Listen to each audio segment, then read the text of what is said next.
Hi, I'm Christy Coley, Solutions Engineer for Agile Frameworks. Today I'm going to show you the capability of field data collection inside of MetaField. Currently I'm logged in as a field user. This is the main field menu, and from here I can access any part of the application I need in order to complete my field data collection. I'm currently logged in as a field user. This is the main field menu. I currently have access to every area of field for data collection. Based on my role, I might see only a few options, or I could be granted access to the entirety of field. From this menu, I have access to my assignments, where my scheduler and dispatch could be creating work orders, telling me what work needs to be performed out in the field and where that work should take place. I could be recording safety as well as other DIY activities that are built in our DIY platform. I could be collecting various material sample types such as concrete, grout, and mortar. Those samples would then be checked into a lab and tested inside of the MetaField LIMS interface. I also can standardize a nuclear density gauge, enter soil proctor results, as well as complete various other density testing capabilities.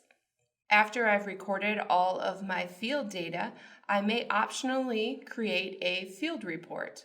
I also can access project documents, as well as view project information. For today's demonstration, we are going to go into density testing.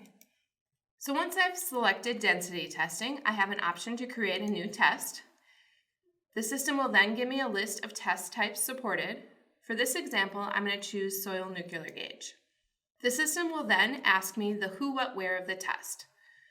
So the system knows that I'm logged in, so it'll default the technician to my name. Then I would record the date that I'm performing the test, as well as the location that the test is being taken.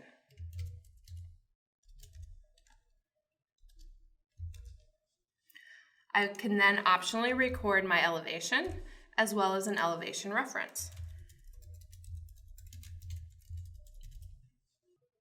I can then choose specifications.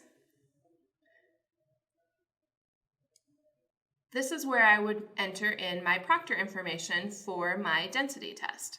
I could also optionally keep it as pending proctor in the cases where a proctor result wasn't known yet.